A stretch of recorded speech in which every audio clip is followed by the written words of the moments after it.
Hey, welcome back to the channel. I figured it'd be a good time to maybe just chime in on some card market observations that I have. And in this, when I'm talking about the market, I'm talking about the vintage hockey card market, but also vintage football, right? Because I do track a bunch of cards. I do participate in a lot of auctions for vintage hockey and football cards from the 70s and back. And what I've noticed recently, over the last like 3 months or so, is that either I'm just a cheap old man or I am just out of touch with some of the older cards that are being sold on eBay or elsewhere.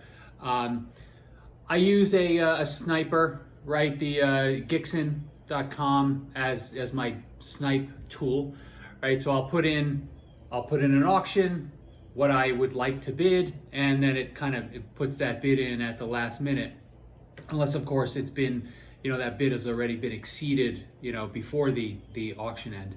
And what I've been noticing lately is that I'm less and less competitive on things that are older.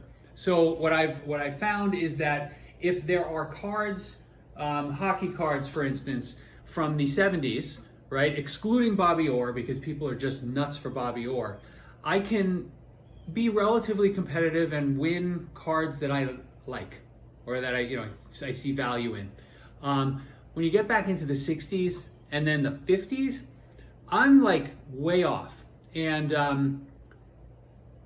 way off. So I'm putting in bids for $30 or $40. The cards are going for 110. There were a couple that I were pretty close on with in the 60s, but again, there's always seems to be somebody who's willing to really go above and beyond to win these cards. So I'm wondering if anybody else is seeing that in the in the vintage card market. Football, very much the same. It's easy to win cards from the 70s. Nobody seems to give a damn about them. But when you get 60s and 50s, people go nutso for them, and I'm off by 50% minimum. So let me know what you think about the current market, because that, I know the market overall is down, but it's not as easy to acquire like quality vintage. I'm finding it's not as easy to acquire quality vintage cards from the olden days. That's all I got. But hopefully as we spur on a conversation, and let me know what you're seeing. I'll talk to you soon. Have a good one.